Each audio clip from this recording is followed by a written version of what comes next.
शुमाली कर्नाटक से जुड़ा शहर हुबली धारवाड़ की मुख्तलिफ तंजीमों की जानिब से हज हाउस बनाने का मुतालबा किया गया है। राजधानी बेंगलुरु के फ्रीडम पार्क में मुनक्किद धरने में इस मुद्दे को उठाया गया। साथ ही हुबली में मेट्रो ट्रेन चलाने समेत दीगर मुतालबे भी किए गए। इस मौके पर इलाके की तरक्की के लिए हुकूमत के नए फैसले लेने की अपील की गई। हम चाहते हैं कि नॉर्थ कर्नाटका भी डेवलप हो, हर जिले में यूपीएससी सेंटर्स बने और गवर्नमेंट के खर्चे में, और गवर्नमेंट वाले को उसे खुद चलाए। और इसके अलावा जो हमारा जो हज भवन है, जहां पर जमीन अलॉट की गई थी, ये पूरे नॉर्थ कर्नाटक के लिए है, ये सिर्फ हुबली वालों की जागीर नहीं है। तो नॉर्थ कर्नाटका से हम सब हर जिले वाले चाहते हैं कि जमीन वहीं पे हो जहां पर पहले अलॉट की गई थी। तो पहले जो है पूरे प्लानिंग के साथ एडमिनिस्ट्रेशन लेवल में वो वहां पर दिखाया गया था और अलॉटमेंट भी सही है और आज भी हो चुका है अल्लाह की वजह से।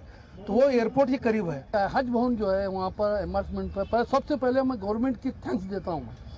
सबसे पहले जो है बीजेपी गवर्नमेंट को हम लोग थैंक्स देते हैं, क्योंकि उन्होंने हमारे लिए जो है 4-5 सी मेहनत करके हर एमएलए, एमपी, उनके मिनिस्टर्स, कैबिनेट सब मिलकर हमारे जो इमर्समेंट जो वहाँ पर हुआ है उनका शुक्रिया अदा करता हूँ। इसी तरह ज़मीन में जो है इंस्पेक्शन हुई थी, वो घोड़ा में गया था, एमएलए जाकर सही करना था, वहाँ से जो है ये बढ़कर 1.5 वर्ष का टाइम हो गया।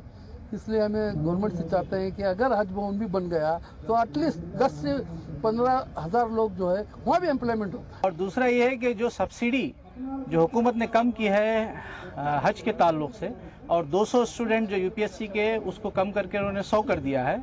जो सब्सिडी को जो है हज की जो सब्सिडी है उसको यूपीएससी के जो बच्चों के एग्जाम्स और उसका ट्रेनिंग जो भी है उस ताल्लुक से वो जो है उसको रोबा अमल लाए। ये हमारी धरने के अंदर ये बात थी। दूसरी बात इसके अंदर ये एक अहम है कि कर्नाटक में खुद जो है इसके लिए अभी तक पहल नहीं हुई है। हुकूमत से दरख्वास्त है कि जल्द से जल्द इस ताल्लुक से जो है ये सोचें और इसको जल्द से जल्द रोबा अमल लाएं।